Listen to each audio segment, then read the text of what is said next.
चढ़ाएं। कर्मों का फल अच्छे कर्म करो और कर्मों का फल भगवान को चढ़ा दो। अच्छे अच्छे कर्मों का फल, अच्छी चीजें भगवान को चढ़ाओ। पर लोग सबसे घटिया चीज भगवान के लिए रखते हैं, है ना। लोगों को हमने देखा है, एक मैया गई महाशिवरात्रि के दिन, भैया केला कैसे दिए? उसने कहा ये 12 रुपए दर्जन, ये 8 रुपए दर्जन और ये 5 रुपए दर्जन।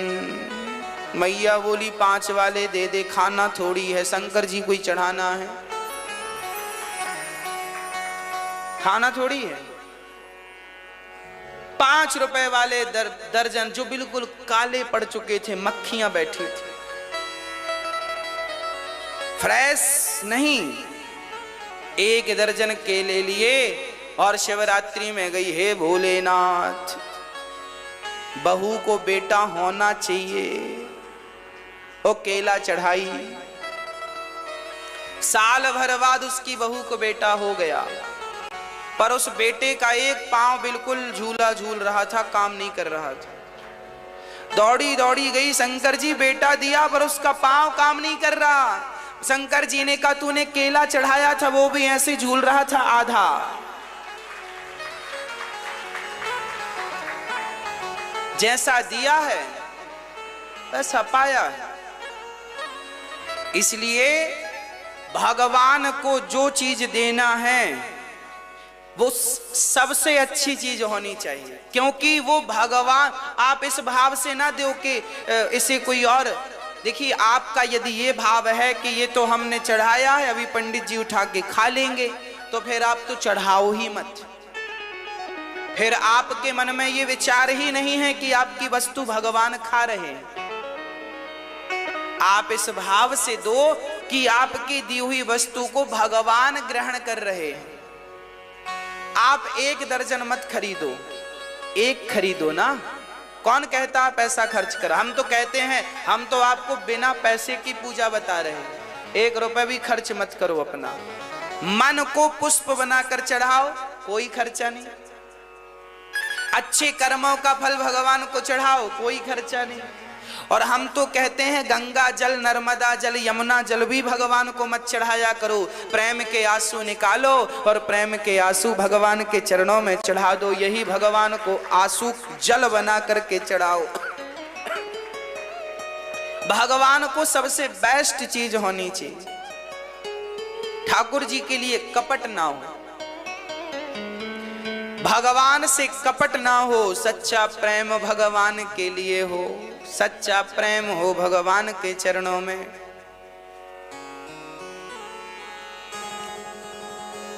प्रेम होना चाहिए भगवान को, केवल राम ही केवल प्रेम प्यारा।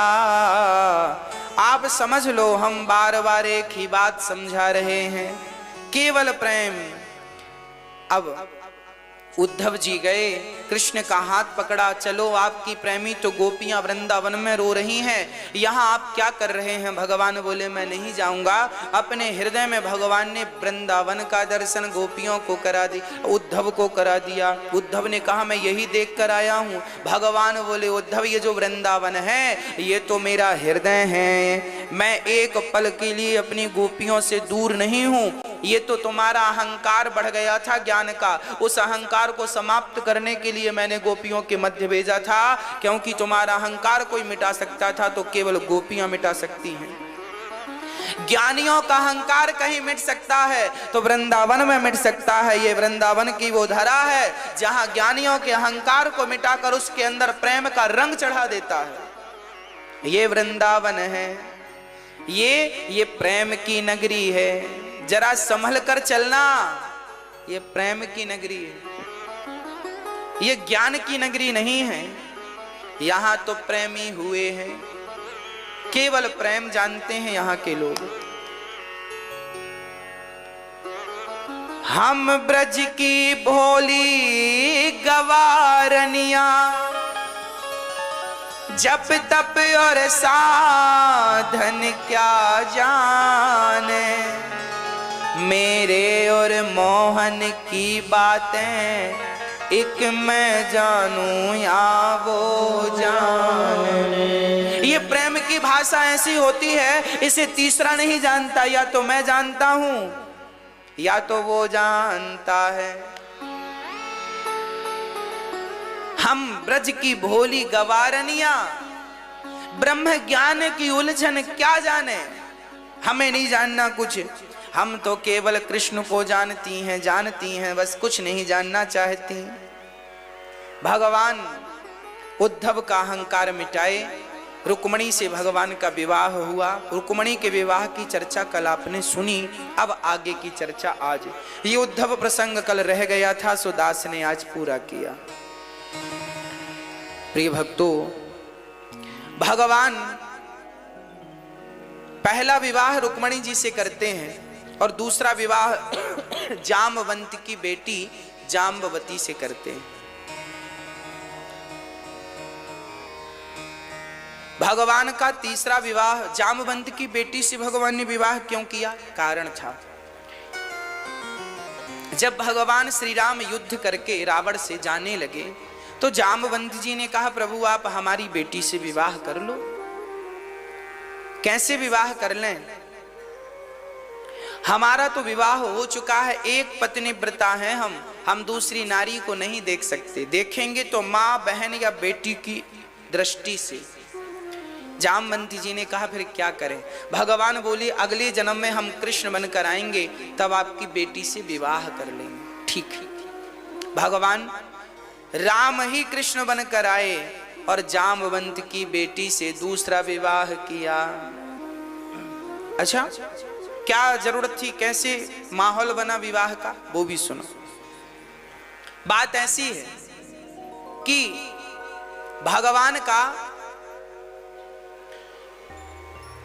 एक बार क्या हुआ कि द्वारिका में एक सत्यजित नाम के व्यक्ति रहते थे। सूर्य भगवान की बड़ी कृपा थी, उनके पास सोने की ऐसी मणि थी जो 100 किलो सोना रोज देती थी। इतना धन वैभव पाकर सत्यजित जी की बुद्धि खराब हो गई। एक दिन भगवान ने कहा ये मणि आप राज खजाने में जमा कर दो, इससे प्रजा का कल्याण होगा। भाई व्यक्ति विशेष के पास बहुत धन होगा तो वो कितना खर्च करेगा, पर वो धन राज खजाने में होगा तो राजा से प्रजा का कल्याण बनेगा होगा, इसलिए से। पर सत्यजित जी ने ना हाँ करी ना उठ करके चले गए, अपना धन दिया नहीं, जबकि सत्यजित को धन दिया भगवान ने था और भगवान ने ही मांगा। सूर्य भगवान ने दिया, कृष्ण भगवान ने मांगा तो देने से इनकार कर दिया। ये हालत थी, देने से मना कर दिया। एक दिन सत्यजित के भैया उस मणि को पहनकर, प्रसेन उनका नाम था, वो जंगल गए। वहां एक बब्बर शेर ने उन्हें मार डाला, प्रसेन को मार दिया और वो मणि छीनकर शेर भागा तो शेर को जामवंत जी ने मारा और मणि लाकर अपनी बेटी को दे दी। ये लो, ये मणि आप रखो, अपने खेल के सामान में रखो, गले पे डाल दी। ऐसे मणि पहुंच गई जामवंत जी के पास। अब यहां भगवान श्री कृष्ण को चोरी लगा दी जरासंध ने, सत्यजित जी ने, कि आपने हमारे भाई को मारकर लगता है मणि चुरा ली। हाँ? भगवान को चोरी लगाई, भगवान को कलंक लगा। और जब भगवान को कलंक लगा तो भगवान को कलंक क्यों लगा? क्योंकि भगवान ने गणेश चतुर्थी की चंद्रमा का दर्शन किया था। जो पुरुष गणेश चतुर्थी की चंद्रमा का दर्शन करता है उसे कलंक लगता है, झूठा, सच्ची का नहीं। ये बात रामचरितमानस में अंकित है, वर्णन है। कौन क्या लिखा है रामचरितमानस में? जो आपन चाहे कल्याणा, सुजसु सुमति शुभ गति सुख नाना, सो पर नार लिलार गुसाई, तजऊ चौथ के चंद्र की नाई। जो स्त्री अपना, देखिए हमारे शास्त्र कितने बढ़िया, हमारे शास्त्र आपकी कितनी चिंता करते हैं, कितनी फिक्र करते हैं। जो स्त्री अपना कल्याण चाहती है वो पराये पुरुष को बिल्कुल ना देखे। जो पुरुष अपना कल्याण चाहता है वो पराई स्त्री को बिल्कुल ना देखे। ऐसा हम नहीं कह रहे हैं, रामचरितमानस में लिखा, जो आपन चाहे कल्याणा, अर्थात जो अपना कल्याण चाहता है। सुनो, जो आपन चाहे कल्याणा, सुजस सुमति शुभ गति सुख नाना। जो नाना प्रकार का सुख गति चाहता है वो व्यक्ति सावधान। क्या सो पर नार लीलार गुसाई, तजऊ चौथ के चंद्र किनाई। पराई स्त्री के लीलार अथवा माथा अर्थात स्वरूप, पर स्त्री को वैसे ही त्याग दो जैसे गणेश चतुर्थी की चंद्रमा को लोग त्याग देते हैं। देखते नहीं है, देखोगी तो कलंक लगेगा। इसलिए स्त्रियों से बच के रहने की जरूरत है। स्त्रियां अर्थात पर स्त्री, पर नारी, पराई स्त्री, इससे बच के रहने की जरूरत है हर पुरुष को। और पुरुषों और स्त्रियों को भी पर पुरुष से, पराये पुरुष से बच के रहने की जरूरत है। यदि आपने अपना बचाव नहीं किया पर पुरुष से, यदि आपने अपना बचाव नहीं किया पर नारी से, तो कलंक लग जाएगा माथे पर। और कपड़े के दाग छुड़ाए जा सकते हैं, पर चरित्र पर दाग लग जाए तो फिर कोई साबुन नहीं। इसलिए प्रार्थना आप सबसे है, चाहे स्त्री हो चाहे पुरुष हो, सबको अपने अपने चरित्र की, अपने कैरेक्टर की रक्षा करनी चाहिए। अपना चरित्र बचा के रखना चाहिए। हम समाज में देखते हैं आज पता नहीं लोगों को क्या हो गया है। हमें पता लगा, एक पुरुष ने हमसे कहा, महाराज जी हमारे 2 बच्चे हैं, छोटे छोटे बच्चे हैं हमारे, और हमारी पत्नी किसी पुरुष के संग भाग गई। अर्थात अच्छा मुझे ये बताओ कि एक स्त्री जिसके ऑलरेडी 2 बच्चे हैं वो किसी पुरुष के संग भाग गई, तो भागने के पीछे कारण क्या था? बोलो, भागने के पीछे कारण क्या था? भागने के पीछे कारण था स्वार्थ। स्वार्थ किसका? शारीरिक सुख का स्वार्थ। भाई व्यक्ति किसी स्त्री से या किसी पुरुष से कोई संबंध रखता है, गलत संबंध रखता है, तो संबंध के पीछे शरीर का सुख ही तो होता है। इससे ज्यादा क्या है? आज का व्यक्ति विचार करो, इस शरीर के सुख के लिए, वासनाओं के लिए, जो कि बिल्कुल घटिया है वासना, इनमें कोई सार नहीं है, मलमूत्र के लिए लोग भाग रहे हैं। मलमूत्र ही तो है, मलमूत्र के सुख के लिए लोग भाग रहे हैं। इससे इनका पतन नहीं होगा, अधोगति नहीं होगी, तो क्या होगा? इसलिए हर स्त्री, हर पुरुष, शादी हो, पति पत्नी बड़े प्रेम से रहो। पति पत्नी के बीच में जो प्रेम है वो प्रेम शुद्ध प्रेम है, वह प्रेम भगवान तक पहुंचाने वाला प्रेम है, वो शुद्ध प्रेम है। और ये जो किसी स्त्री ने किसी पुरुष से, किसी पुरुष ने, इसलिए मेरी मां, आज समाज में सबसे ज्यादा गलत क्या हो रहा है? आज किसी के संग बैठ जाना, किसी के संग बोलना, जबकि शास्त्र इसकी परमिशन नहीं देता। शास्त्र कहते हैं कि स्त्रियों को पराये पुरुषों के बीच में ज्यादा हंसना नहीं चाहिए। स्त्रियों को पराये पुरुषों के बीच में ज्यादा नहीं हंसना चाहिए। चलो आप तो हंस रही हो, सामने वाला पता नहीं आपको किस दृष्टि से देख रहा है। इसलिए शास्त्र कहते हैं अपने आप को मर्यादित रखो। हर चीज की एक मर्यादा है। सीता जी ने जब अपनी लक्ष्मण रेखा का उल्लंघन किया तो रावण चुरा के ले गया कि नहीं? सीता जैसी मां सीता जैसी पवित्र स्त्री ने भी यदि लक्ष्मण रेखा को पार किया तो उनके जीवन में भी संकट आया। नारी यदि अपनी मर्यादा का उल्लंघन करती है तो उसके जीवन में सिर्फ दुख ही आएगा, इसके अतिरिक्त कुछ नहीं आएगा। इसलिए स्त्री अपनी लक्ष्मण रेखा में रहे, पुरुष अपनी लक्ष्मण रेखा में रहे, सबकी अपनी अपनी मर्यादाएं हैं। आज का समाज इन मर्यादाओं को भूल चुका है। आज देखने में यही मिलता है, हर गली, हर मोहल्ला, हर गांव, हर शहर में रोज नई घटनाएं सुनने को मिलती हैं। आज फलाने लड़की किसी पुरुष के संग भाग गई, कोई किसी के संग भाग गया, शादी कर ली, ये हुआ। क्या चल रहा है जमाने में?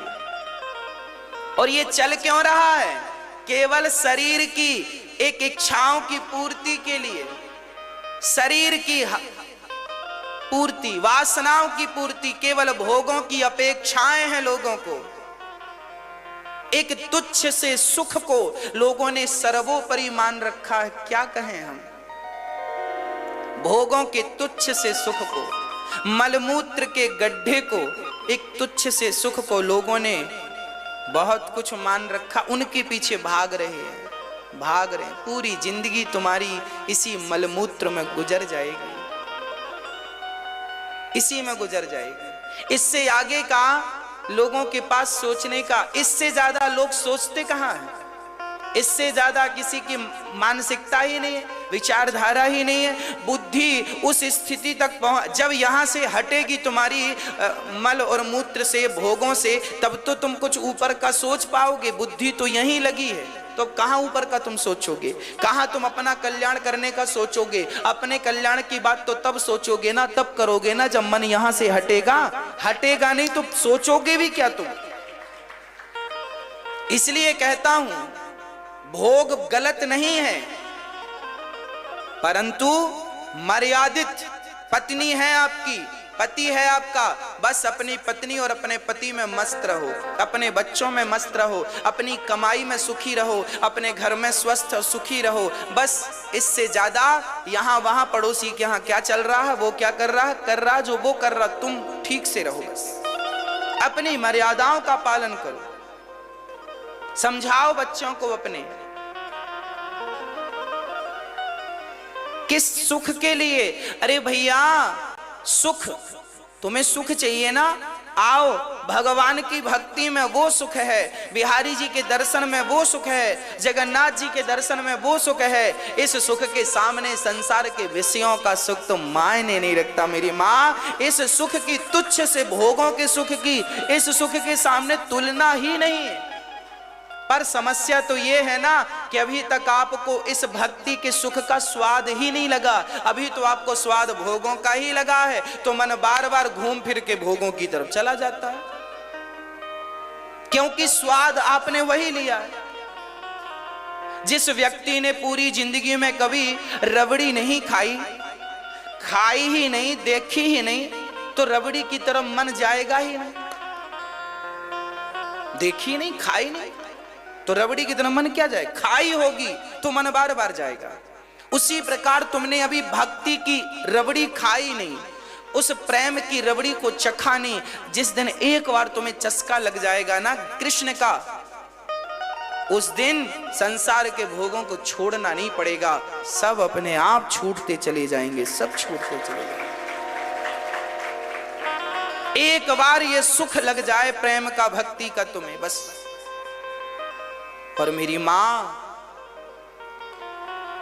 सबका तो मैं नहीं बोलता, पर आपसे निवेदन करता हूं, अपने आप को इन भोगों से बचा के रखना। दुर्गति हो जाती है। शरीर की सारी शक्ति, जो शक्ति तुम्हें भगवान के भजन के लिए प्राप्त हुई थी, वो सारी शक्ति तुम्हारी भोगों में डाउन होती जा रही है। तुमको क्या लगता है तुम भोग भोग रहे हो? ना, तुम भोग नहीं भोग रहे हो, बल्कि भोगों ने तुम्हें भोग कर बुढ़ा बना दिया।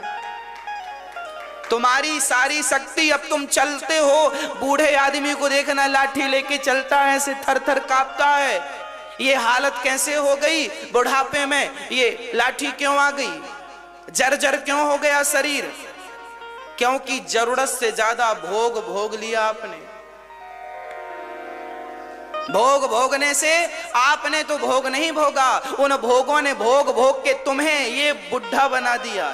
ये हालत है तुम्हारी, ये तुम्हारा भविष्य है। यदि इसलिए कहते हैं ब्रह्मचर्य का पालन करो, ब्रह्मचारी बनो,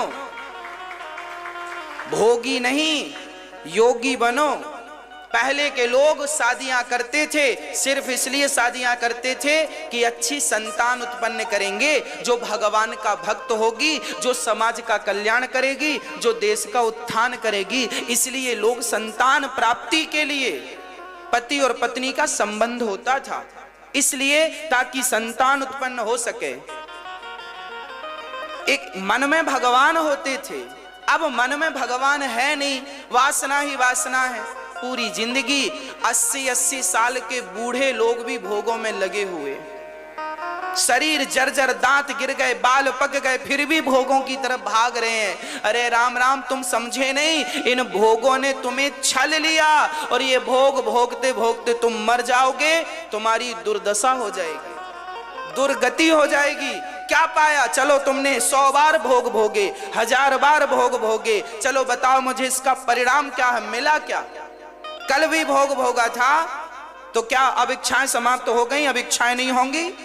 इन इच्छाओं के पीछे भागोगे, ये इच्छाएं तुम्हें मार डालेंगी। आज तक किसी की इच्छाएं पूरी भई कि तुम्हारी हो जाएंगी? इसलिए हमारे संत कहते हैं, देखना इंद्रियों के ना घोड़े बढ़े, इनमें संयम के हरदम ये कोड़े पड़े। घोड़ा ज्यादा भागे तो घोड़े पर कोड़े बरसाओ। कोड़े मारने से जैसे हाथी को अंकुश से वश में किया जाता है, हाथी भाग रहा है, पागल हो गया है, बौरा गया है, तो हाथी को वश में करने के लिए अंकुश होता है, घोड़े को वश में करने के लिए कोड़े होते हैं। उसी प्रकार तुम्हारा मन भाग रहा है, भोग भोग भोग। अरे भैया, इसमें भी जरा संयम का अंकुश लगाओ। कौन लगाएगा? पड़ोसी लगाएगा। कब लगाओगे तुम? अपने आप को संयमी कब बनाओगे? ब्रेक कब लगाओगे? गाड़ी गड्ढे में गिर जाएगी, ना घर के रह जाओगे, ना घाट के रह जाओगे। शरीर, याद रखना, हमारी नाभि के नीचे जो एनर्जी, जो शक्ति चली गई उसे भोग कहते हैं, और नाभि के ऊपर जो शक्ति आ गई उसे योग कहते हैं। अपनी शक्ति भोगों में लगाना है या योग में लगाना है, मर्जी आपकी। भोगों में जाके डूबना है या भगवान को पाना है, मर्जी आपकी। दोनों ऑप्शन आपके पास है, डिसाइड आपको करना है। थोड़ा तो जागो, ब्रह्मचर्य की ओर थोड़ा तो बढ़ो। जब ब्रह्मचारी बनोगे, आनंद की अनुभूति होगी, भगवत प्राप्ति का मन बनेगा। मन क्यों नहीं बस में है लोगों का? क्योंकि भोग जरूरत से ज्यादा हो रहा, वासनाएं सिर के ऊपर तांडव कर रही हैं, रोम रोम में वासनाएं भरी पड़ी हैं। कहां से मन लगेगा भगवान के चरणों में? कैसे लगेगा मन? इनसे आपको लड़ना पड़ेगा। अपने अंदर की वासनाओं को आप समाप्त कीजिए, खारिज कीजिए नहीं। ये कैसे संभव है? अभ्यासेन तु कौन्तेय वैराग्येण च गृह्यते। अभ्यास करो, अभ्यास करो। मन नहीं लगता तो भी भगवान का ध्यान लगाओ, बिहारी जी से संबंध रखो, राधा रानी के चरणों में प्रीति रखो। जब तुम्हें काम सतावे तो आंख बंद करके राम राम जपने लग जाना, राम राम राम। अपने आप काम शांत हो जाएगा, अपने आप। जहां राम तहां काम नहीं, जहां राम है वहां काम नहीं। इसलिए समझ के चलो। आज देखिए, ये वासनाएं सिर के ऊपर चली गई हैं। आज छोटे छोटे बच्चे, आप देखिएगा, छोटे छोटे, आज आप आश्चर्य मानेंगे, 16-16 साल के बच्चों को प्रेम हो जाता। किसी लड़की से प्रेम हो गया, किसी लड़के से प्रेम हो गया, और इन बच्चों को पता नहीं है कि ये कोई प्रेम नहीं है, ये केवल वासना है, वासना की पूर्ति है। 16-16 साल के बच्चे, इनकी उम्र क्या है? ये प्रेम करना जान गए। इन्हें अपनी माँ से प्रेम नहीं हुआ, इन्हें अपने बाप से प्रेम नहीं हुआ, इन्हें अपनी पढ़ाई से प्रेम नहीं हुआ, इन्हें अपने भगवान से, अपने धर्म से, अपने निज धर्म से प्रेम नहीं हुआ, किसी लड़की से प्रेम हो गया। अच्छा क्यों हो गया? मेरी माँ, आजकल का वातावरण ऐसा है, आज लड़के जहां बैठते हैं ना तो उन लड़कों की आपस में बातें यही चलती हैं कि वो फलानी लड़की ऐसी है, सुंदर है, ये है। जहां बात बार बार किसी स्त्री की होगी, स्वाभाविक है कि वासनाएं तो प्रवेश करेंगी। जहां स्त्रियां, जहां लड़कियां बैठती हैं, वहां अधिकाधिक बातें किसी न किसी लड़के के बारे में चलती हैं। स्वाभाविक है, जैसा संग होगा वैसा रंग चढ़ेगा। संगत से गुण आते हैं, संगत से गुण जाएं। एक लोहे का टुकड़ा पानी में डूब जाता है मेरी माँ, पर वही लोहे का टुकड़ा नाव में कील बन के लगा दो तो लोहा डूबता नहीं है। लोहे की चेयर नाव के ऊपर रख दो, डूबती नहीं है। जो लोहे का एक टुकड़ा तो पानी में डूब जाता है, पर यही लोहा जब नाव से जुड़ जाता है तो डूबता नहीं है बल्कि पार लगा देता है। जो व्यक्ति कुसंग से जुड़ जाता है वो स्वयं डूब जाता है, औरों को डुबा देता है, पर जो व्यक्ति सत्संग की नौका से जुड़ जाता है वो खुद पार होता है, औरों को पार लगा देता है। इसलिए संगति, मैं संगत का प्रभाव बताऊं आपको, ध्यान से सुनना। कैकेयी माता सबसे अच्छी माता थी। राम से सबसे ज्यादा प्यार कोई करता था तो माता कैकेयी करती थी। कौशल्या से ज्यादा प्यार माता कैकेयी का था। राम ने माता कैकेयी का दूध पिया है, कौशल्या का दूध कम पिया है। राम जी ने कैकेयी का दूध ज्यादा पिया है, लेकिन वो कैकेयी एक मंथरा की संगत से बिगड़ गई कि नहीं? हाँ या ना? संगत ही तो मिली थी। यदि कैकेयी जैसी पतिव्रता सती सावित्री माँ कैकेयी जैसों की बुद्धि यदि मंथरा जैसों की संगत से बिगड़ सकती है, तो आपके बेटा और बेटियों की संगति से बुद्धि बिगड़ जाए तो उसमें आश्चर्य क्या है? महाभारत खड़ा हो गया। शकुनी मामा की संगत ना होती तो क्या महाभारत होता? विचार करके देख लो। शकुनी जैसा भड़काने वाला व्यक्ति, आग लगाने वाला व्यक्ति जब कौरवों की सेना में प्रवेश करता है, बचपन से कौरवों में आग लगाई है, पांडवों और कौरवों के बीच में शकुनी ने जहर घोला है सारा। शकुनी जैसी कुसंगति मिलेगी तो पितामह जैसे दिग्गज भी चुपचाप उस कुसंगति का चमत्कार देखते रह जाते हैं। जुआ किसने खिलाया था? शकुनी। प्लान किसका था? शकुनी। साड़ी द्रौपदी की खिंच गई कि नहीं? संगत गलत होगी तो भरी सभा में स्त्रियों की साड़ियां खिंचती रहेंगी। समाज में जब शकुनी जैसे लोग होते हैं तो नारियों का चीरहरण होता है। समाज में जब दुशासन जैसे लोग होते हैं तो द्रौपदी जैसी नारियों का चीरहरण होता है। इसलिए मेरी हाथ जोड़ के प्रार्थना है, अपने बच्चों को, अपनी औलाद को, मेरी माँ तुम्हारी जिम्मेदारी है, आप अपनी संतान को कुसंगति से बचा लेना, क्योंकि बच्चों का कसूर नहीं है यदि वो बिगड़ गए, कसूर कुसंगति का, गलत संगति का। मेरी हाथ जोड़ के प्रार्थना यही रही है बार बार, आप अपने बच्चों को कुसंगति से बचाना। शराबियों के संगत में मैं बैठूंगा तो शराब पीने की आदत हो जाएगी, जुआनियों की संगत में बैठूंगा तो जुआ खेलने की आदत हो जाएगी, गंजेड़ियों की संगत में बैठूंगा तो गांजा पीने की आदत हो जाएगी। जैसा संग करोगे वैसा रंग चढ़ता चला जाएगा। भक्तों के बीच में बैठोगे तो भक्तों की संगत करने से रंग भगवान का चढ़ता चला जाएगा। और एक दिन आप सच्चे, मीराबाई ने संतों की संगति की तो लो भगवान को पा गई।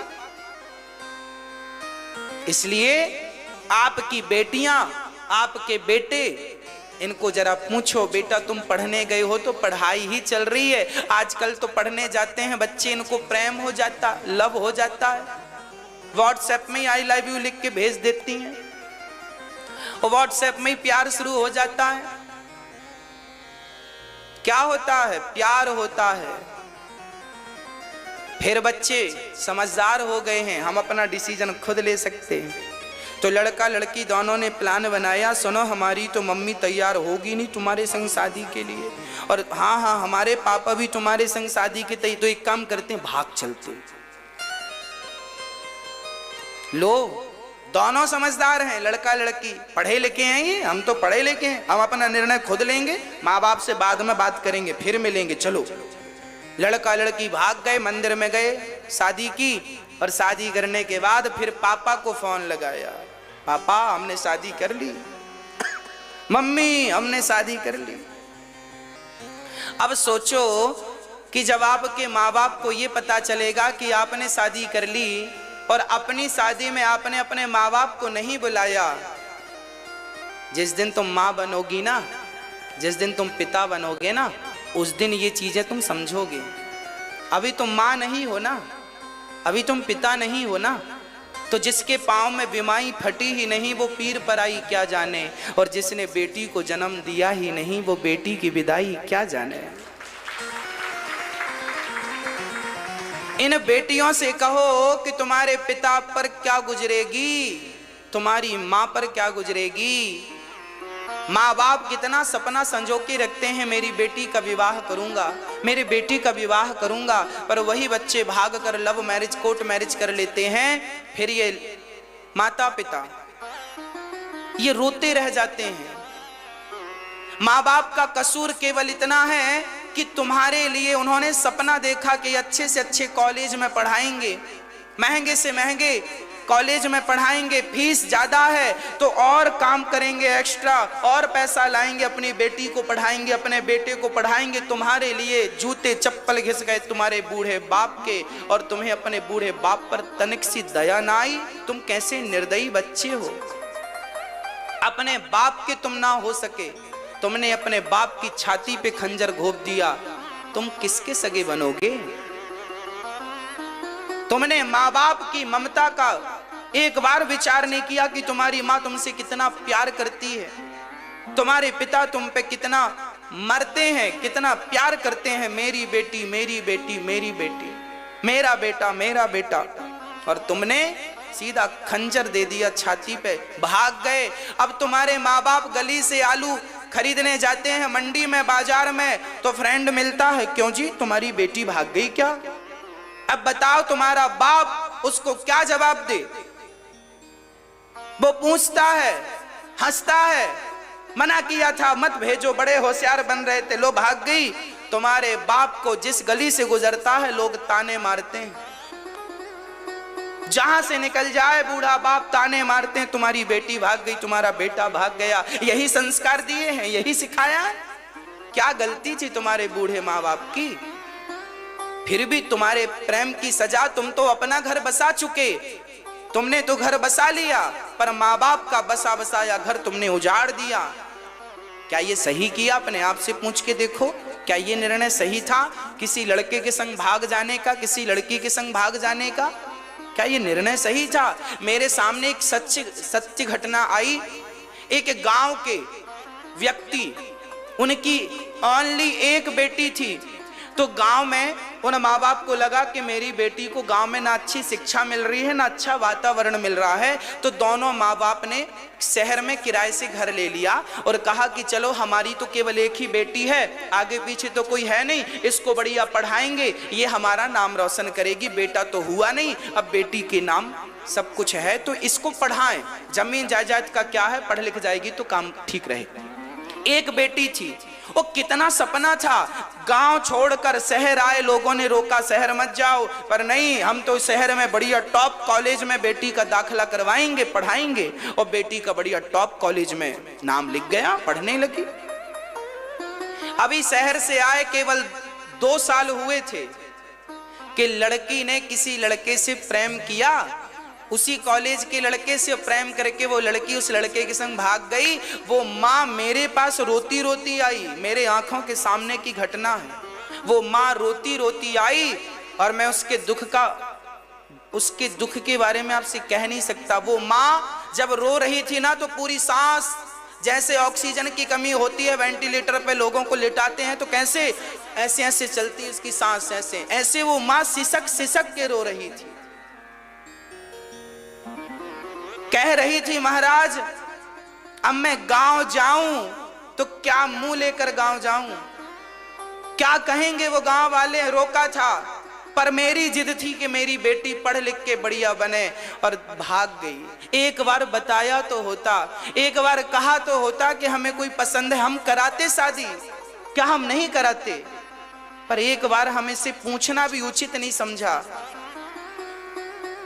हम उसकी नजर में ऐसे थे कि उसने एक छोटा एक निर्णय भी, 1000 बार हमने उससे पूछा बेटी ये कॉलेज अच्छा है या ये वाला अच्छा है, उसने बताया ये अच्छा है। उसमें ज्यादा फीस थी तो हमने और ज्यादा फीस भर के वही कॉलेज उसकी मर्जी का दिलाया। हर काम हमने उसकी मर्जी का किया है और उसने एक बार अपनी मर्जी हमसे नहीं पूछी कि माँ ये सही है या गलत है। रो रही है माँ, हमने उसे समझाया पर क्या समझाएं, कैसे समझाएं, कितना भी हम समझाएं पर वो दर्द थोड़ी कम होता है। इसलिए आपकी बेटियों को मेरी बात सुनाना, आपके बेटों को मेरी बात सुनाना। पढ़ना लिखना बुरा नहीं है, प्रेम करना बुरा नहीं है, पर माँ बाप का दिल तोड़ कर चले जाना प्रेमियों की निशानी ये तो नहीं है। यदि तुमने किसी से प्रेम किया है तो सच बोलता हूं, तुम प्रेम करना यदि जानते होते तो अपनी माँ, तुम्हारी माँ भी तो तुमसे प्रेम करती है, तुम्हारा बाप भी तो तुमसे प्रेम करता है। तुमने एक लड़की के प्रेम के लिए, एक लड़के के प्रेम के लिए अपनी माँ का प्रेम भूल गई, अपने पिता का प्रेम भूल गई। क्या ये प्रेम, इस प्रेम की इज्जत नहीं थी, उस प्रेम की इज्जत है। तो मुझे लगता है ये प्रेम नहीं है मेरी माँ, ये प्रेम नहीं है, ये सिर्फ तुम्हारी वासना है, ये सिर्फ तुम्हारी वासना है। हवस पूरी जिस दिन हो जाएगी उस व्यक्ति की, उस दिन तुम्हें छोड़कर चला जाएगा। जितने भी लव मैरिज और कोर्ट मैरिज होते हैं 99% केस में लड़कियां सुखी नहीं होती। पूरी जिंदगी जीने पर उन्हें सम्मान नहीं मिलता। आने वाली लोग कहते हैं ये तो भाग के आई है, ये तो भाग के आई है। तुम्हें जीवन भर ताने सुनने पड़ेंगे। जिनने भागकर शादी की है उनके रिश्तेदार पड़ोसी यही तो कहते जब भी तुम मिलोगी अरे ये तो भाग के आई है। समाज तुम्हारा सम्मान नहीं करेगा। तुम कितने भी पढ़े लिख जाओ, 21वीं सदी आई है, पर फिर भी समाज उन्हीं को स्वीकार करता है जो समाज को लेकर चलते हैं। राम जी समाज को लेकर ना चलते होते तो पड़ोसियों के कहने से सीता माता का त्याग क्यों कर देते। लोगों के कहने से सीता जी का राम ने क्या किया, त्याग कर दिया। राम जी सीता से ज्यादा प्रेम अपनी प्रजा से करते थे, इसलिए प्रजा दुखी, राजा का धर्म है प्रजा को सुखी रखना, और प्रजा जैसे में सुखी रहे। प्रजा कहती है कि मेरी पत्नी को मेरे साथ नहीं रहना, तो प्रजा की आज्ञा सिरोधार्य उन राम ने प्रजा की बात को सिरोधार्य करके अपनी पत्नी को त्याग दिया। धन्य है ये राम। प्रजा की देखो, समाज को लेकर राम जी चल रहे, वो भगवान, यदि भगवान समाज को लेकर चलता है तो तुम्हें और हमें भी समाज को लेकर चलना पड़ेगा। थोड़ी बहुत तो समाज में रहना है तो ये इज्जत तो बना के चलनी पड़ेगी। समाज के बिना गति कैसे बनेगी।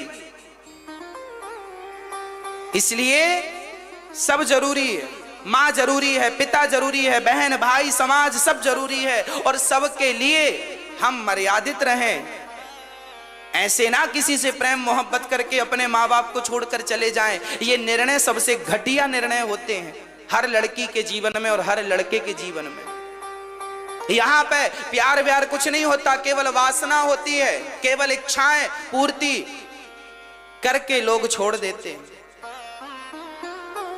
कितनी मैं जमाना घूमता हूं, मुझे पता है कितनी लड़कियां भाग कर चली जाती हैं और महीने 30 दिन के अंदर वापस आ जाती हैं। अब बाप क्या करेगा, बाप तो बाप होता है। तुम भाग के गई थी, पर तुम्हारा बाप, तुम रोगी तो तुम्हारा बाप तुमको रोता देख नहीं सकता, फिर गले लगा लेता, घर के अंदर कर लेता, क्योंकि वो पिता है ना, क्योंकि वो माँ है ना। और तुम तो माँ की ममता जानती ही नहीं हो, तुम क्या जानोगी। जब माँ बनोगी तब कुछ महसूस करोगी। अभी तो तुम्हें सब यूं ही लगता है कि हम तो सेल्फ हैं, हम तो पढ़े लिखे हैं, हम तो कर सकते हैं, अपना निर्णय खुद ले सकते हैं। ये सब बातें नहीं चलती। पढ़ना अलग है, डिग्री अलग है, और रियल लाइफ अलग होती है। जिंदगी अलग जियोगे तो पता चलेगा। तुम्हारी डिग्री में तुमने जो CO2 पढ़ा है ना, ये रियल जिंदगी में काम आने वाला नहीं है। अल्फाबेट काम आने वाला नहीं है। रियल जिंदगी में तो पत्नी और पति और बच्चे और परिवार और पड़ोसी जरूरत पड़ने पर आपकी मेहनत, आपका काम, आपका कर्म काम आता है। अल्फाबेट काम नहीं आता।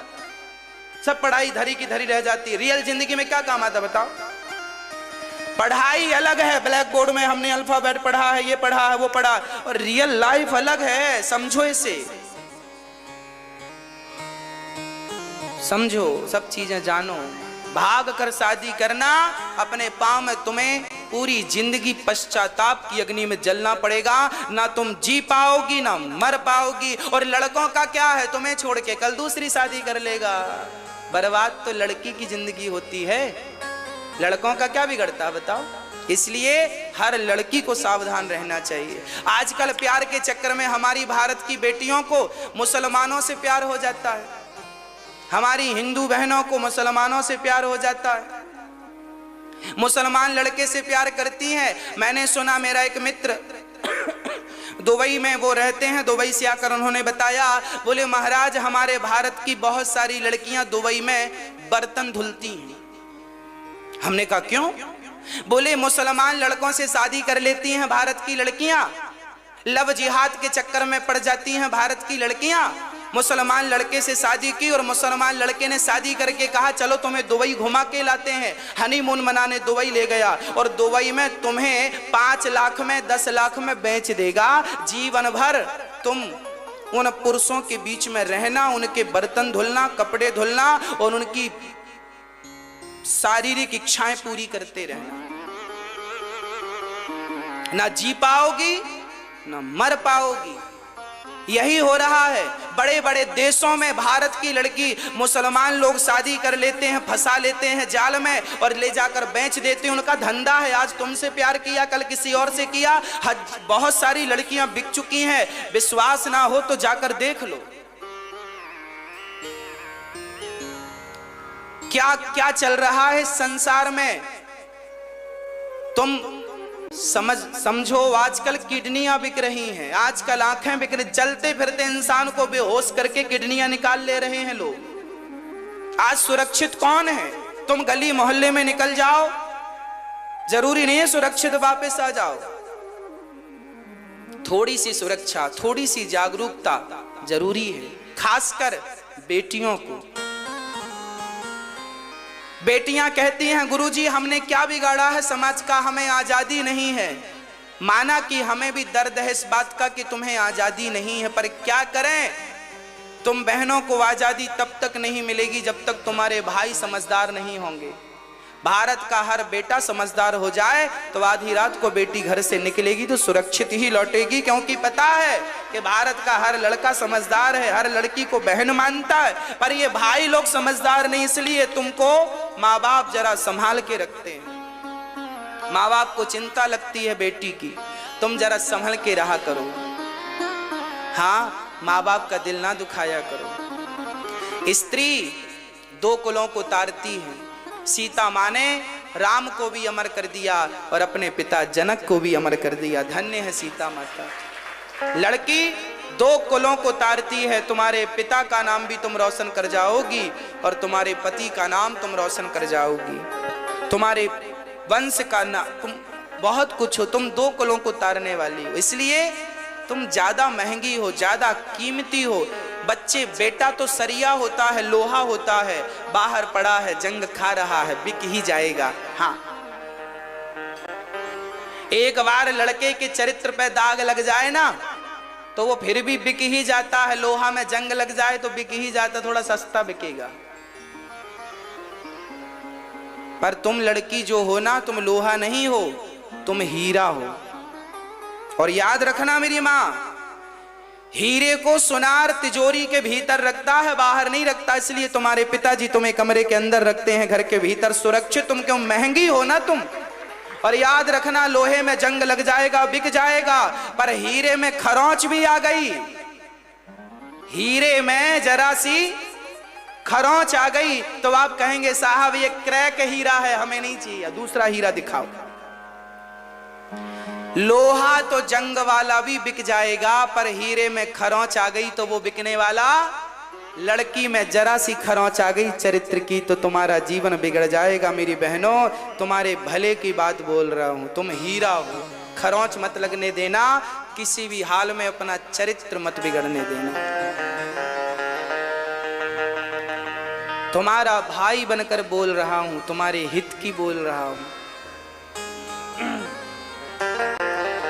माँ बाप का दिल ना दुखाना, बस मेरी एक छोटी सी विनती सुन लो। रोगे उस दिन जिस दिन माँ तुम्हें छोड़कर चली जाएगी। माँ जिंदा है तो माँ नहीं लग रही है, मर जाएगी रोगे।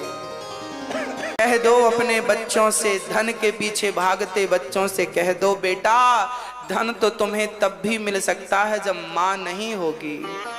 अभी माँ है, सेवा करके आशीर्वाद लूट लो, उसे हंसा लो, उसे प्रसन्न कर लो, बूढ़ी माँ की सेवा कर लो। भगवान सेवा से मिल जाएंगे तुम्हें, भगवान के लिए चारों धाम भी नहीं करने हैं। माँ खुश तो भगवान खुश, माँ नाराज तो श्याम सुंदर भी नाराज। इसलिए माँ की सेवा करो।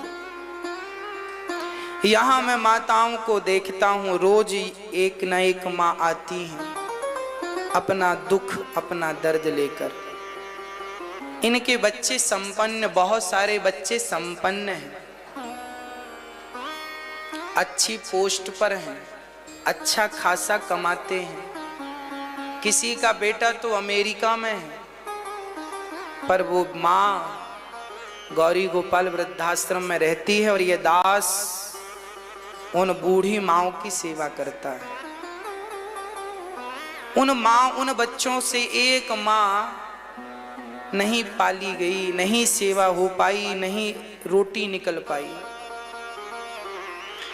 क्या कहें उन बच्चों को। भगवान से मेरी प्रार्थना है, विधाता इन बच्चों को सद्बुद्धि दीजिएगा, इतनी बुद्धि दीजिएगा कि अपनी माँ की ममता को समझ पाएं, माँ को समझ पाएं। माँ भगवान और माँ दो नहीं है, भगवान और माँ दो नहीं है। अब आप इस छोटी सी बात को समझने में कितनी देर लगाते हैं मुझे वो नहीं पता, पर मुझे इतना पता है कि जैसे पुष्प का पर्यायवाची नाम सुमन भी है, उसी प्रकार भगवान का एक पर्यायवाची नाम माँ है। इसलिए भगवान को कहा जाता है त्वमेव माता च पिता। हम लोग आरती गाते हैं तो उसमें आता है मात पिता तुम मेरे, मतलब भगवान माँ है और माँ भगवान है।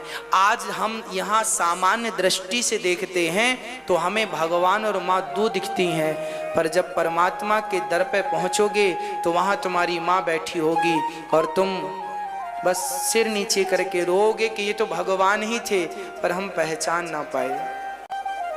आज ये माँ फिर आई हमारे पास, एक माँ रोज की तरह। ये वही माएँ हैं जिनके अपने बच्चे हैं, परंतु उन बच्चों के पास अब माँ की सेवा के लिए कोई समय नहीं, कोई वक्त नहीं है। अब उनके पास समय नहीं है माँ के लिए, उनके पास पैसा नहीं है कि वो अपनी माँ को दो रोटी खिला सकें। बहुत गरीब हैं वो बच्चे जो अपनी माँ को दो रोटी भी नहीं खिला पाते। अमीर हैं वो बच्चे जो अपने माँ बाप की सेवा में लगे हैं। धन्य हैं वो बच्चे जो अपने माँ बाप की सेवा करते हैं। मैया जी कहाँ से आई हैं आप? मैं कैथल से आई हूँ। हाँ, कहाँ से मैया? कैथल से। कैथल हरियाणा। हरियाणा? हाँ जी। कितने बच्चे हैं आपके? मेरे 4 बच्चे हैं जी। 4 बच्चे हैं, जिसमें कि 2 लड़की है 2 लड़की। 2 बेटा हैं 2 बेटियां। तो आपके बच्चे सेवा नहीं करते आपकी? देखते भी नहीं जी। देखते भी नहीं है माँ की तरफ। कैथल हरियाणा, कैथल हरियाणा से ये मैया है, इनकी तरफ इनके बच्चे देखते भी नहीं हैं। 2 बच्चे हैं पर माँ दुखी है, माँ रो रही है। माँ याद रखना मेरी माँ, घर में सब अच्छा होना तो कोई ऐसे नहीं आता, कोई कष्ट हो, पीड़ा हो, इनका जो दर्द है, इन्होंने तो अपनी बात थोड़ी सी कही, दर्द बहुत होता है। बच्चे सेवा ना करें। मैया जी आपके 2 बच्चे हैं, अब तीसरा बेटा विधाता ने आपको दे रखा है, ये दास। हम आपके तीसरे बेटे हैं। आपकी सेवा अब हम करेंगे। आपके रहने से, खाने से, जो एक बेटा अपनी माँ की सेवा करता है, कर सकता है, वो सारी सेवाएं अब ये दास करेगा। इसलिए भक्तों, इन माँओं की सेवा के लिए ही तो ये दास अनिरुद्ध दिन रात काम करता है। भागवत जी के माध्यम से हम आपको यही तो कहते हैं, थोड़ा थोड़ा आपका एक योगदान मिलता है तो इन माँओं की सेवा होती है। ये वही माएँ हैं जिन माँओं को बच्चों ने किस हाल में छोड़ दिया है। जिस माँ का बेटा अंधा होता है, मैया आप बैठिए, आपका बेटा अब सेवा करेगा। जिस माँ का बेटा अंधा, लंगड़ा, बहरा, काना होता है ना, माँ ऐसे बेटे को भी घर से निकालती है क्या कि तू अंधा है मैं निकाल दूंगी, तू बहरा है मैं निकाल दूंगी, तू काना है मैं निकाल दूंगी। अरे जिस बच्चे को पोलियो होता है ना, माँ उसका 20 साल का लड़का है, फिर भी उसका मल मूत्र माँ साफ करती, उसे घिन नहीं आती क्योंकि बेटा है। माँ अपने 40 साल के बेटे का मलमूत्र साफ कर सकती है, यदि उसे कोई तकलीफ है घिन नहीं आएगी। माँ अपने बच्चों को कितना लाड़, कितना प्यार करती है, कितनी सेवा करती है, और वही बच्चे अपनी माँ को बुढ़ापे में घर से निकाल देते हैं। भगवान ने तीसरा विवाह किया है सत्यभामा से, चौथा विवाह है यमुना से, 5वां विवाह भगवान ने उज्जैन में विंद अनुविंद की बहन मित्रविंदा से किया। 6वां विवाह भगवान ने सत्या से, 7वां भद्रा से, 8वां विवाह भगवान ने लक्ष्मणा से संपन्न किया। भौमासुर नाम का एक दैत्य है, उसने 16,100 कन्याओं को बंदी बना रखा। भगवान ने युद्ध में उन सारी कन्याओं को मुक्त किया, उसके जेल से भौमासुर को पराजित करके जेल से मुक्त किया। कहा देवियों किराया खर्चा हमसे लो, अपने अपने घर को जाओ। उन कन्याओं ने कहा महाराज अब हम कहाँ जाएं, हमें तो कोई स्वीकार करेगा नहीं। तब भगवान ने उन कन्याओं को, जिन्हें कोई स्वीकार नहीं कर रहा था, समाज ये कह के दुत्कार रहा था कि तुम तो परपुरुष के पास रहकर आई हो, जिन नारियों को समाज सम्मान नहीं दे रहा था, उन नारियों से विवाह करके भगवान ने सम्मान के साथ उनको जीवन दिया है। ये भगवान है, इसलिए इन्हें करुणा के सागर कहा जाता है। भगवान के विवाह हुए टोटल 16,108। हर रानी के गर्भ से 10 बेटा और एक बेटी हुई। इतना बड़ा परिवार है भगवान का। पर भगवान की गृहस्थी बड़ी सुंदर है, कोई विवाद नहीं है, कोई झगड़ा नहीं है, सबके भीतर समझदारी है, प्रेम है, और अपनी अपनी जिम्मेदारियां सब निभा रहे हैं। जिस घर के स्त्री बड़ी ईमानदारी से अपनी जिम्मेदारी निभाए, जिस घर का पुरुष ईमानदारी से अपनी जिम्मेदारी निभाए, जिस घर के बच्चे ईमानदारी से अपनी जिम्मेदारी निभाए, फिर वो घर कहाँ रहा, वो तो स्वर्ग बन गया। नरक तब बन जाता है जब आप अपनी जिम्मेदारियों से भाग जाते हैं, निभाने से बचते हैं। भगवान ने अनिरुद्ध का विवाह चित्रलेखा के माध्यम से बाणासुर की बेटी उषा से संपन्न हुआ। राजा नृग पर कृपा की, राजा नृग पर कृपा करके भगवान ने पौंड्रक और काशीराज द्विद का, काशीराज और द्विद का उद्धार किया। ये पौंड्रक नाम के सज्जन थे, नकली भगवान, हाथ पांव, हाथ नकली लकड़ी के बनवाए और अपने आप को सबसे यही कहें कि हम भगवान हैं, हम भगवान हैं। समाज में थोड़ा सा आप सावधान ये भी रहा करो कि आज लोग आपकी भावनाओं के साथ खेलने लग गए हैं। आज कोई भी भगवान बन जाता है। आज हमारे भारत में बहुत सारे नकली भगवान घूम रहे हैं। भगवान कौन है? एक नाम बता मुझे, भगवान किसे कहते हैं? कौन है? भगवान का नाम क्या है? मैया जी आप बताओ, भगवान का नाम क्या है? हाँ हाँ, आप मैया आप बताओ, क्या बता रही हो? हाँ जोर से, यहां आवाज थोड़ी आ रही है। क्या? भगवान का नाम क्या है? भगवान को हम नारायण के नाम से जानते हैं। क्या नाम है उनका? नारायण। उन्हें हम कृष्ण भी कहते हैं, उन्हें हम राम भी कहते हैं, उन्हें हम वामन भगवान भी कहते हैं, उन्हें हम नरसिंह भगवान भी कहते हैं, उन्हीं को हम शंकर भगवान भी कहते हैं, उन्हीं को हम दुर्गा जी भी। भगवान नारायण एक परमात्मा, वह एक ही अनेक रूपों में विद्यमान है। अनेक रूप हैं तो नाम अनेक है एक, पर नाम रूप अलग अलग होने से, नाम रूप अलग होने से राम जी नारायण ही राम बने, कृष्ण बने। वह नारायण से ब्रह्मा उत्पन्न भये, ब्रह्मा से शंकर जी का प्राकट्य हुआ। ब्रह्मा विष्णु और महेश ये तीनों एक ही तत्व हैं। जैसे कान के बाले, माथे की बिंदिया और हाथ की चूड़ियां, तीनों के नाम अलग अलग हैं, आकार अलग अलग हैं, पर तीनों में गोल्ड तो एक ही पड़ा हुआ है। समानता तो गोल्ड की है। उसी प्रकार नाम रूप तीन है पर तत्व एक परमात्मा है। भगवान एको ब्रह्म द्वितीयो नास्ति, ईश्वर एक ही है। जैसे स्त्री एक होती है पर देखने वाले चार होने से स्त्री के नाम चार और रूप चार होते हैं। जैसे बेटा देखता है तो माँ के रूप में, पति देखता है पत्नी के रूप में, पिता देखता है पुत्री के रूप में, और भाई देखता है बहन के रूप में। एक ही नारी को चार लोगों ने देखा तो नाम भी चार हो गए। आपके लिए माँ हो गया, भाई के लिए बहन हो गया, और पिता के लिए पुत्री हो गई, पति के लिए पत्नी। नाम चार हो गए, रूप भी चारों की भावना भी अलग अलग है। हाँ या ना? नाम चार, रूप चार, भाव चार, पर स्त्री है तो एक ही। हाँ या ना? आपकी माँ है, आपकी माँ को आप माँ की दृष्टि से देखते हैं, पर आपके पिता आपकी पत्नी उनकी पत्नी की दृष्टि से आपकी माँ को देखते हैं। आपके मामा आपकी माँ को भाई की दृष्टि से देखते हैं।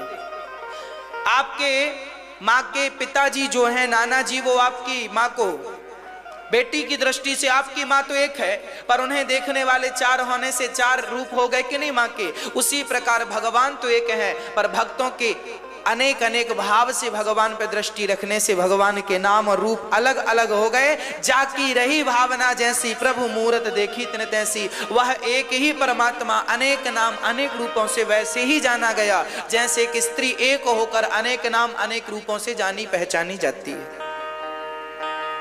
बात समझ में आई? हाँ या ना?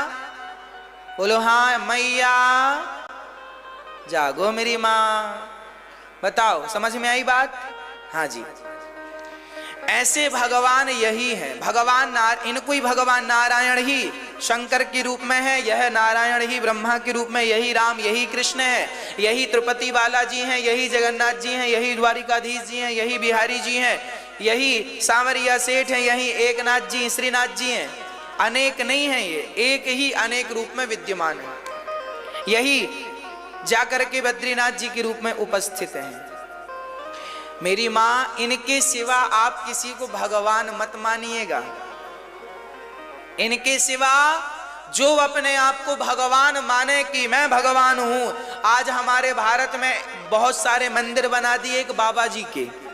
राम जी को नीचे बिठा दिया, बाबा जी का चित्र ऊपर, विग्रह ऊपर रख दिया, बाबा जी की पूजा लोग करते हैं और बोलते हैं ये भगवान है। हाँ या ना? और बड़े बड़े वो निकलती हैं यात्राएं, वो बाबा जी की यात्रा चल रही, बाबा भगवान बने बैठे हैं और लोगों ने, बेवकूफ लोगों ने भगवान बोल दिया। अब मुझे एक प्रश्न का उत्तर दे दो, फिर बात खत्म हो जाएगी। ये बताओ, आपकी स्त्रियों से मेरा सवाल है, क्या आपके पति की जगह कोई दूसरा पुरुष ले सकता है? पुरुषों से सवाल, क्या आपके पिता की जगह कोई दूसरा पुरुष ले सकता है? बोलो हाँ या ना। जैसे एक स्त्री के लिए, स्त्री की, उसके पति की जगह दुनिया का कोई दूसरा पुरुष भले कितना सुंदर हो, कितना बढ़िया हो, पैसा वाला हो, पर पत्नी के लिए उसके पति का स्थान दुनिया का कोई दूसरा पुरुष नहीं ले सकता, पिता का स्थान कोई दूसरा पुरुष नहीं ले सकता, उसी प्रकार भगवान का स्थान दूसरा कोई कैसे ले सकता? भगवान तो भगवान है। इसलिए आज हमारे भारत में एक बाबा जी के बहुत मंदिर बना दिए। अब बाबा जी को भगवान भगवान लोग रट रहे हैं। बेवकूफ ना बनो।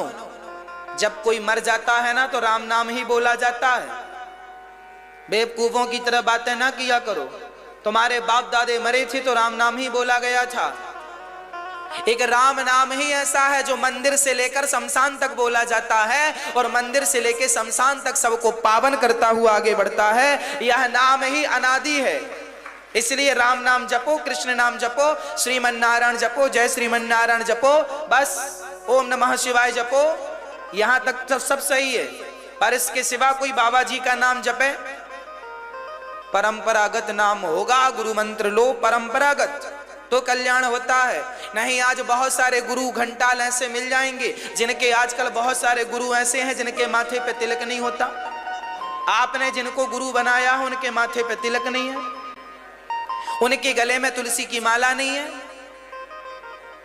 अब बताओ, जिनके गले में तुलसी की माला नहीं है, जिनके माथे पे तिलक नहीं है, उन्हें आप गुरु क्यों मान रहे हैं? आपकी गलती है। कल को फिर वही गुरु गलत करते हैं तो फिर आप रोते हैं हमारे गुरु जी गुरु जी। अरे पहले ही समझना चाहिए, जिसके माथे पे तिलक नहीं और वो अपने आप को गुरु कह रहा, एक नंबर का फ्रॉड है।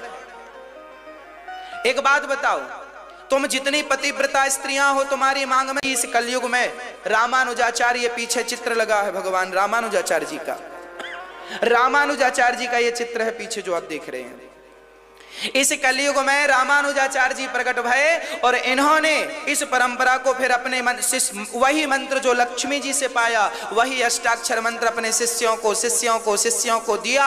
उसी परंपरा से ये दास अनिरुद्ध है और इसी परंपरा से आपको भी मंत्र आगे देता है जब आप बोलते हैं। हमारा मंत्र भगवान नारायण से लक्ष्मी, लक्ष्मी से वहां फिर परंपरागत चला है। ये परंपराएं हैं, ये तिलक हमारा मनमुखी तिलक नहीं है। तिरुपति बालाजी का नाम सुना होगा आप लोगों ने। तिरुपति बालाजी के माथे पे ऐसा ही तिलक होता है। हमारी परंपरा तिरुपति बालाजी रामानुजाचार्य भगवान ने तिरुपति बालाजी की स्थापना की। ये तिरुपति बालाजी कैसे तिलक लगाते हैं? भगवान जब तिलक लगाते हैं तो भक्त को क्यों नहीं लगाना तिलक? तो तुम गुरु बन रहे हो, तिलक लगाने से क्यों भाग रहे हो? फिर आजकल के गुरु भी मॉडल हो गए हैं, उन्हें तिलक लगाने में शर्म आती है। जब गुरु को शर्म आ रही है तो शिक्षा चेला क्या पाएगा? इसलिए पानी पियो छान के, गुरु बनाओ जान के, कल को रोने मत लग जाना।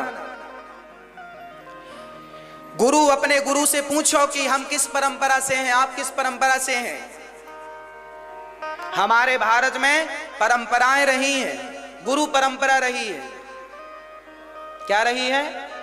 परंपरा। जो परंपरा है उस परंपरा का निर्वहन करना पड़ेगा।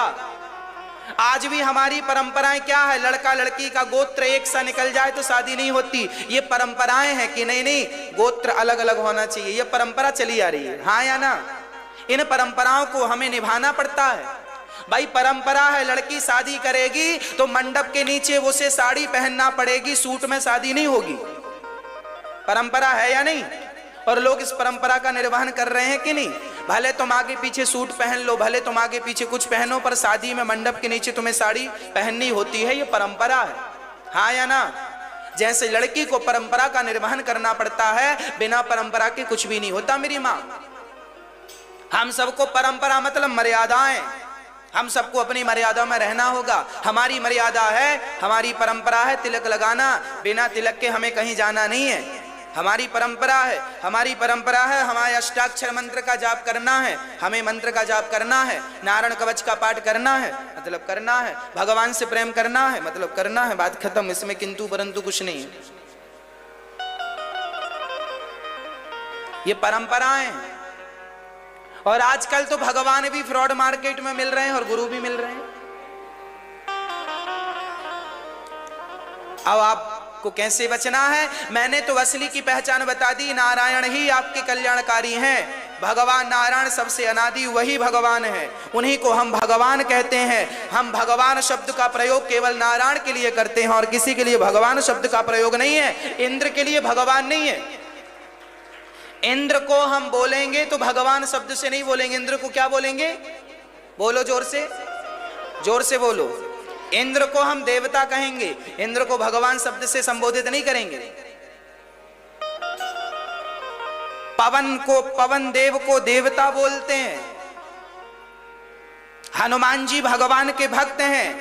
हनुमान जी को भगवान शब्द से संबोधित नहीं किया जाता, क्योंकि हनुमान जी स्वयं भगवान राम को मानते हैं। भगवान एक हैं, दो चार नहीं। अरे उनके भक्त तो हजारों लाखों करोड़ों अरबों हो सकते हैं, पर परमात्मा तो एक ही है ना। भगवान एको ब्रह्म द्वितीयो नास्ति। वह नारायण है एक, वह राम है एक, वह कृष्ण है एक। इनमें से किसी का, शंकर जी का नाम पकड़ लो, शंकर जी के अवतार हनुमान जी हैं, तो हनुमान जी का भी नाम पकड़ लो, वो भी भवसागर से पार लगा देंगे। पर इनके अतिरिक्त जगत जननी जगदम्बा दुर्गा ये हमारी माँ है। इनके अतिरिक्त जो तुम किसी बाबा को भगवान मान रहे हो, कोई किसी को कहता, कोई आज हमारे भारत में अनेक परंपराएं बनी हुई हैं। आपको कैसे अपने आप को बचाना है, मर्जी आपकी। भगवान ने पौंड्रक नाम के दैत्य का उद्धार किया, वो भी नकली बना घूमता था। भगवान ने जरासंध का उद्धार किया। प्रिय भक्तों, आज यहां पर भागवत जी के पाठ पूरे हुए। जो यजमानों ने भागवत जी की पोथी बिछाई थी आप लोगों ने, आज आप लोगों की पोथी पाठ पूरी हुई। आज आप लोग भागवत जी से प्रार्थना करिए, जो आप चाहेंगे भागवत जी की पोथी जो आप लोगों ने बिठाई थी, आज भागवत जी आपकी हर इच्छा पूरी करेंगे। आज पाठ पूरा हुआ है। कल परसों 2 दिन के भीतर आप लोगों का प्रसाद जो है, यहाँ से भागवत जी पूरी होती है ना, तो सारे विप्र देवता हाथ में चावल लेके आपको श्रेयोदान करते हैं। जो भागवत जी का पुण्य है वो चावल के माध्यम से आप तक पहुंचाते हैं। जैसे सुदामा जी ने चावल भगवान को दिए, सुदामा के चावल नहीं थे, जीवन भर की भक्ति का श्रेयोदान करने गए थे सुदामा जी, भगवान को चावल देने गए थे। ये प्रेम है। तो जो ब्राह्मण देवता पाठ किए हैं उनका श्रेयोदान का जो प्रसाद है, आपके घर में प्रसाद पहुंचेगा, चावल प्रसाद, उसमें और भी प्रसाद रहेगा। बस चावल का जो प्रसाद पहुंचेगा उसको अपने बच्चों को 2-2 दाना खिलाइएगा और बचा हुआ अपने कोठार में डाल दीजिएगा, तो अन्नपूर्णा की जीवन में कभी कमी नहीं होगी। हाँ, तो जो पोथी पाठ बिठाए हैं आप सभी के घर बहुत जल्दी प्रसाद पहुंच जाएगा। ना पहुंचा हो, जिनके जो पिछला पाठ हुआ उनका तो अभी 7 दिन ही हुए हैं, आपके यहाँ 10 से 12 दिन के अंदर प्रसाद पहुंचेगा। जो पिछली बार कराए थे पहुंच जाएगा, 12 से 15 दिन लग जाएंगे, अधिक से अधिक 15 दिन में ना पहुंचे तो फिर फोन लगा दीजिएगा। आपका भी प्रसाद जो आज पोथी पाठ हुआ, ये 15 दिन के अंदर आपका प्रसाद पहुंच जाएगा, आप तक पहुंचेगा, उसे स्वीकार कीजिएगा। भागवत जी आपकी तमाम इच्छाएं पूरी करेंगी। जो जिस उद्देश्य से आपने भागवत जी कराई है, भागवत जी का पाठ कराया है, जिस भावना से कराया है, जिस कामना से कराया है, भागवत जी आपकी वो सारी कामना इच्छाएं पूरी करेंगी, ऐसा मेरा विश्वास है।